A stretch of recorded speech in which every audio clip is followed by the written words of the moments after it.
Hello friends, so when I go to sleep, I use a pillow to rest my head, probably like many of you, and my pillow is so soft. In fact, when I go to sleep at night, it kind of feels like I'm resting my head on a nice bag full of dust. You know, like when you've swept a room that has been accumulating pollen, dander, dead skin cells, and other particles for months, and you put it all in a bag, and then lie down and rest your head on it. Well, okay, I guess it's not like that kind of dust, but rather like clean, pristine dust that comes from, I don't know, somewhere very comfortable.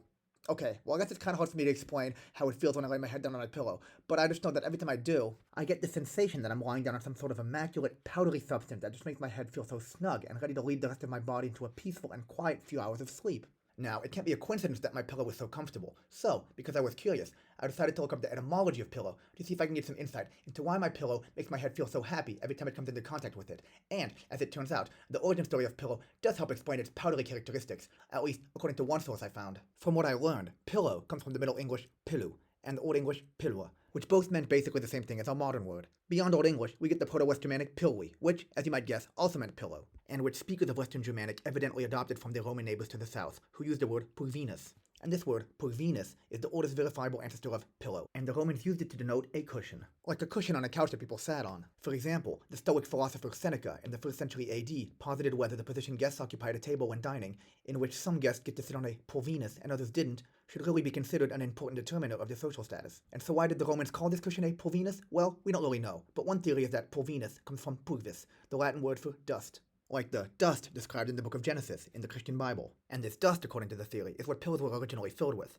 And from there, as the theory goes, the original etymon, or earliest known meaning of pillow, is the Proto-Indo-European root pel, denoting flower or dust. And of course it's logical that pel is also the ancestor of a word pollen, given that pollen is basically also just dust. Now, of course, critics of the theory linking pulvinus to pulvis say that there's no way the words are linked, by pointing to the fact that there's no evidence that Roman pillows were filled with dust. These critics ask why the Romans would put dust into pillows in the first place, instead of putting something that's actually soft in them, like feathers, or wool, or any other more comfortable material that was definitely available to them at the time. Well, that's a good point, and in that case, I guess the only thing we know for sure is that the origin of the word is filled with mystery, just like my pillow. It's so comfortable.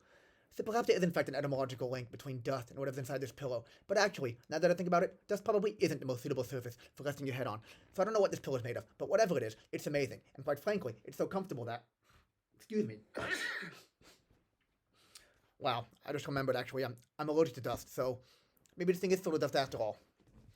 In any case, thanks for watching.